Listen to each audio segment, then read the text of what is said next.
ശബരിമല സ്വർണ്ണക്കൊള്ളയിൽ നിർണായക നീക്കമാണ് എൻഫോഴ്സ്മെന്റ് ഡയറക്ടറേറ്റിന്റെ ഭാഗത്തു നിന്ന് ഇന്നുണ്ടായത്. ഓപ്പറേഷൻ ഗോൾഡൻ ഷാഡോ എന്ന പേരിൽ കേരളത്തിലും തമിഴ്നാട്ടിലും കർണാടകത്തിലുമൊക്കെയായി 21 കേന്ദ്രങ്ങളിലാണ് റെയ്ഡുകൾ നടക്കുന്നത്. രാവിലെ ആരംഭിച്ച റെയ്ഡ് തുടരുകയാണ്.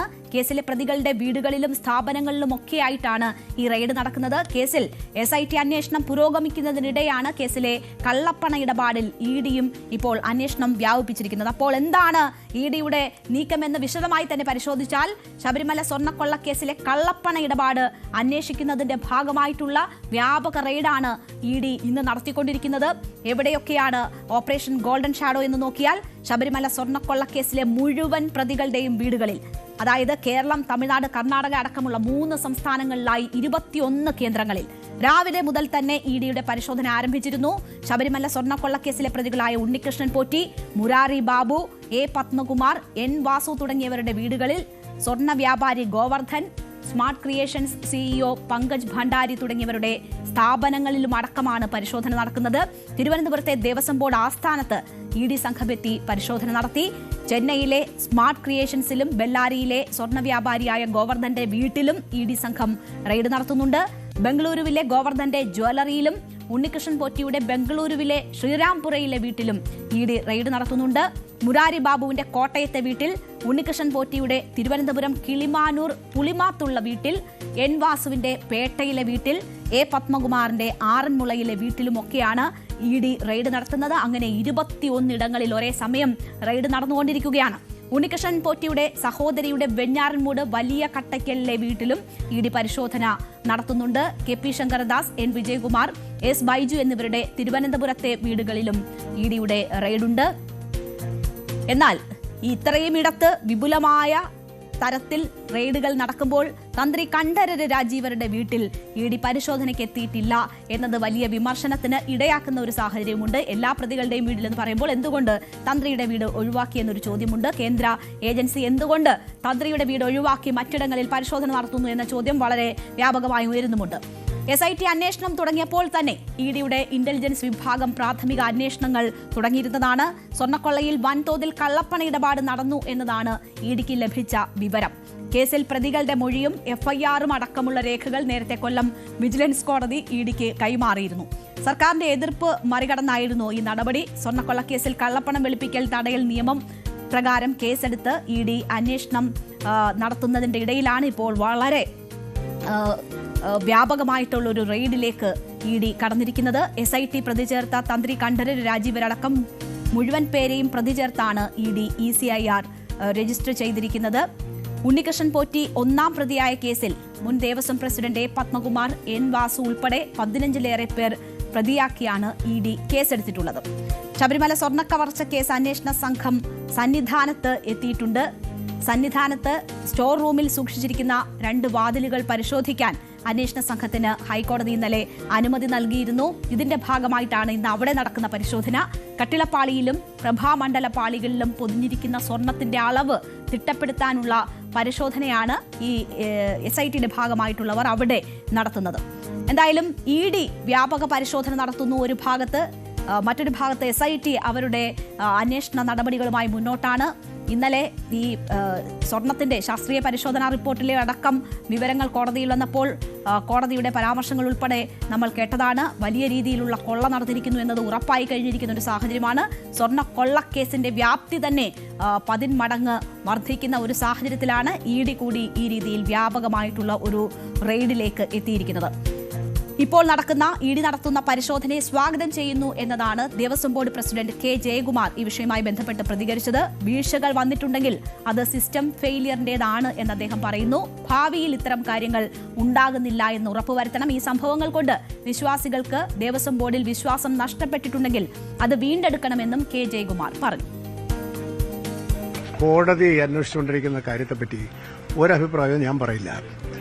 ക്രമക്കേടുകൾ നടന്നിട്ടുണ്ടെങ്കിൽ കോടതി അന്വേഷിക്കട്ടെ. ബോർഡ് എന്ന് പറയുന്ന സ്ഥാപനവും ഞങ്ങളുടെ ഭരണസമിതിയും അതിനെല്ലാ സഹായങ്ങളും ചെയ്തു കൊടുക്കുമെന്നുള്ളതല്ലാതെ എന്തെങ്കിലും ഒരു അഭിപ്രായം ഞാൻ പറയുന്നത് ശരിയല്ല, പറയുകയും പൂർണ്ണമായിട്ട് സഹകരിക്കും. രാവിലെ എല്ലാം വിളിച്ച് പറഞ്ഞിട്ടുണ്ട്. എന്റെ സുഹൃത്തെ, ഞാൻ എന്തിനാണ് ഇതൊക്കെ പറയുന്നതെന്നാണ് എന്റെ ചോദ്യം. അറസ്റ്റ് ചെയ്യേണ്ടവർ അറസ്റ്റ് ചെയ്യണം, സത്യം അന്വേഷിച്ചിട്ടുള്ള ഏതൊരു പ്രവൃത്തിക്കും നമ്മൾ കൂടെ നിൽക്കും. അതാണല്ലോ അത് നടക്കുന്നു. അത് രാവിലെ വിളിച്ചു പറഞ്ഞല്ലോ എല്ലാം ചെയ്തു കൊടുക്കാൻ അവരാവശ്യപ്പെടുന്ന രേഖകൾ. അത് വ്യക്തിപരമായിട്ട് ഞാൻ പറഞ്ഞാൽ ഞങ്ങളുടെ ഇപ്പോഴത്തെ പുതിയ ഭരണസമിതി, പുതിയ ബോർഡിന്റെ ഒരു ചാലഞ്ച് തന്നെ എന്താണ്, ഈ സംഭവങ്ങൾ കൊണ്ടെല്ലാം വിശ്വാസികൾക്ക് ദേവസ്വം ബോർഡിൽ എന്തെങ്കിലും വിശ്വാസം നഷ്ടപ്പെട്ടിട്ടുണ്ടെങ്കിൽ അത് വീണ്ടെടുക്കണം.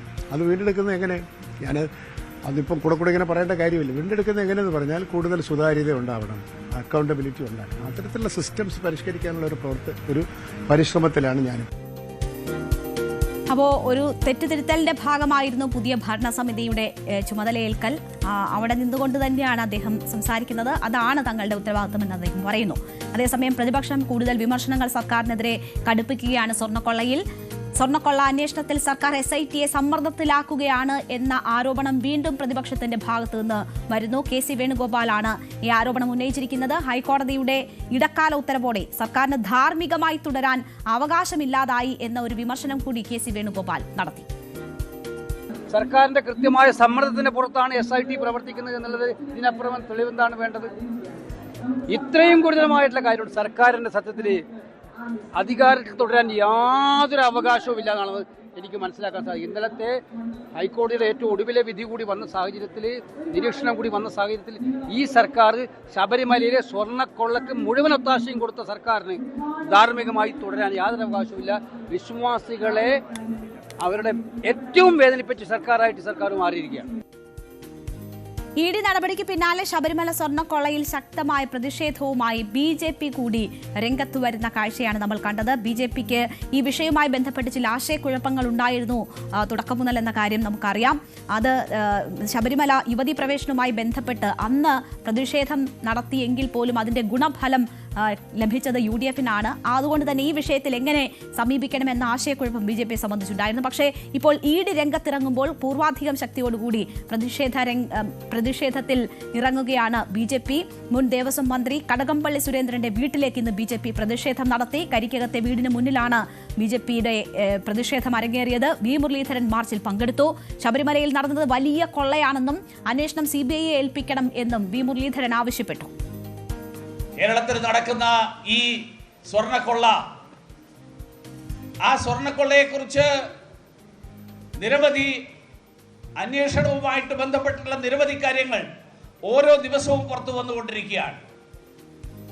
അതിനെ മറച്ചുപിടിക്കാൻ വേണ്ടി മറ്റു പല കാര്യങ്ങളും ഈ സർക്കാർ ചെയ്യുന്നത്, സർക്കാർ ശ്രദ്ധ തിരിക്കാൻ വേണ്ടി നടത്തുന്ന കാര്യങ്ങൾ, ആ കാര്യങ്ങൾ ഈ നാട്ടിലെ ജനങ്ങൾക്ക് എല്ലാവർക്കും അറിയാം. ഈ SIT നാടകം അവസാനിപ്പിച്ചുകൊണ്ട് SITയെ നിയോഗിച്ച് വേണ്ടപ്പെട്ടവരെ സംരക്ഷിക്കാൻ വേണ്ടിയിട്ടുള്ള ശ്രമം നടത്തുന്നതിന് പകരം ഈ കേസ് CBI അന്വേഷിച്ചാൽ മാത്രമേ ഇതിന്റെ ഉള്ളുകള്ളികൾ മുഴുവൻ പുറത്തു വരികയുള്ളൂ. ഇതിലെ യഥാർത്ഥ കുറ്റവാളികളെ, ആ കുറ്റവാളികളെ നിയമത്തിന്റെ മുന്നിൽ കൊണ്ടുവരാൻ കഴിയുകയുള്ളൂ.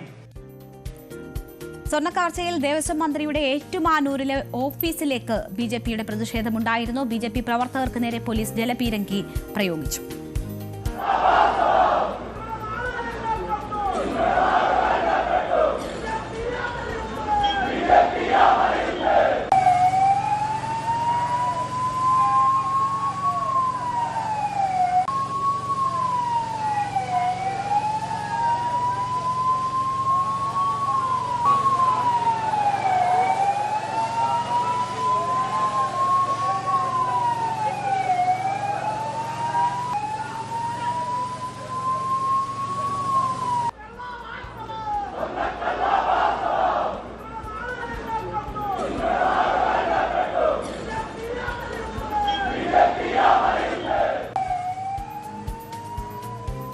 ഇപ്പോൾ ഷോൺ ജോർജിന്റെ നേതൃത്വത്തിലാണ് VN വാസവന്റെ ഓഫീസിന് മുന്നിൽ ഈ വലിയ പ്രതിഷേധം ഇന്ന് BJPയുടെ നേതൃത്വത്തിൽ നടന്നത്.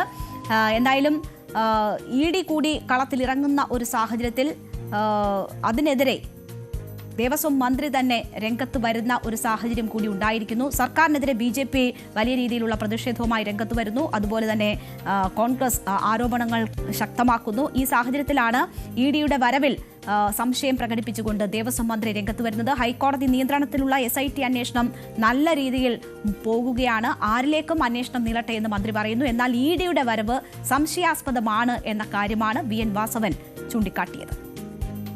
പുറകോട്ടുള്ള എല്ലാ കാലഘട്ടത്തിലെയും കൃത്യമായി അന്വേഷിക്കണം തന്നെയാണ് അന്ന് ഞങ്ങൾ സ്റ്റാൻഡിംഗ് കൗൺസിൽ മുഖാന്തരം ബഹുമാനപ്പെട്ട കോടതി കൊടുത്തു. കോടതി അതനുസരിച്ച് തന്നെ നിലപാടുകൾ സ്വീകരിച്ചിട്ടുണ്ട്. അന്വേഷണം വളരെ തൃപ്തികരമാണെന്ന് പറഞ്ഞു. SIT നല്ല രൂപത്തിൽ മുന്നോട്ട് നീങ്ങുന്നു. അന്വേഷണം പുറകോട്ടുള്ള കോടതി നിർദ്ദേശത്തോടെ മുതലുള്ളത് തുടങ്ങണമെന്നാണ് ഞങ്ങളുടെ അഭിപ്രായം. നേരത്തെ തന്നെ ഞങ്ങൾ പറഞ്ഞത്. എന്തായാലും ഈ വിഷയവുമായി ബന്ധപ്പെട്ട് തെറ്റ് ചെയ്തവരെല്ലാം നിയമത്തിന് മുന്നിൽ വരണം എന്നതാണ് ഓരോ മനുഷ്യനും ഓരോ വിശ്വാസികളും ആഗ്രഹിക്കുന്നത്. അവിടെ സർക്കാരിന്റെ നേതൃത്വത്തിൽ അന്വേഷണം നടക്കുമ്പോൾ സർക്കാരിന്റെ ഭാഗമായി ഇരുന്നവർ പാർട്ടിക്കാരൊക്കെ അതിന്റെ റഡാറിൽ വന്നിട്ടുണ്ട്. ഒപ്പം തന്നെ തന്ത്രി ഉൾപ്പെടെയുള്ളവരും അറസ്റ്റിലായിരിക്കുന്ന ഒരു സാഹചര്യമാണ്. അവിടെയാണ് ആ അന്വേഷണം പോരാ, കേന്ദ്ര ഏജൻസികളുടെ അന്വേഷണം വേണം എന്ന മുറവിളി ഒരു ഭാഗത്ത് നടക്കുന്നത്. പക്ഷേ ED രംഗത്തിറങ്ങുമ്പോൾ തന്ത്രിയുടെ വീട് മാത്രം ഒഴിവാക്കി മറ്റിടങ്ങളിലാണ് പരിശോധന നടക്കുന്നത് എന്നൊരു സാഹചര്യമുണ്ട്. അപ്പോൾ ഏത് അന്വേഷണമാണ് ശരിയായ ദിശയിൽ നീങ്ങുക എന്നതിൽ വ്യക്തത വരേണ്ടതുണ്ട്. എന്തായാലും SITയുടെ അന്വേഷണം കോടതി മേൽനോട്ടത്തിലുള്ള അന്വേഷണമാണ്. അതുകൊണ്ടാണ് സർക്കാർ ആ അന്വേഷണം വിശ്വാസയോഗ്യമാണ് എന്ന കാര്യം ചൂണ്ടിക്കാട്ടുന്നത്. കോടതിയുടെ മേൽനോട്ടം ഉള്ളതുകൊണ്ട് തന്നെ എല്ലാം ശരിയായ ദിശയിൽ പോകുന്നു എന്നതാണ് സർക്കാരിന്റെ അവകാശവാദം. അതേസമയം അതിന് മേലുള്ള ഏജൻസികളുടെ അന്വേഷണം ആവശ്യമാണ്. ഈ കാര്യത്തിൽ SIT സമ്മർദ്ദത്തിലാണ് എന്ന ആരോപണമാണ് പ്രതിപക്ഷം ഉൾപ്പെടെ ഉന്നയിക്കുന്നത്. എന്തായാലും കൃത്യമായ അന്വേഷണം നടക്കണം. വലിയ കൊള്ളയാണ് ശബരിമലയിൽ ഉണ്ടായിരിക്കുന്നത്. നമ്മളുടെ ചിന്തയ്ക്കും അപ്പുറമുള്ള തരത്തിലുള്ള കൊള്ള അവിടെ നടന്നിരിക്കുന്നു എന്നതാണ് കൂടുതൽ അന്വേഷണ വിവരങ്ങൾ പുറത്തു വരുമ്പോൾ മനസ്സിലാകുന്നത്. അതുകൊണ്ട് തന്നെ ശക്തമായ അന്വേഷണം നടന്ന് ആരൊക്കെയാണോ ഇതിന് പിന്നിലുള്ളവർ അവരെല്ലാം നിയമത്തിന് മുന്നിൽ കൊണ്ടുവരണം എന്നതാണ് ഓരോ മനുഷ്യരും ആഗ്രഹിക്കുന്നത്.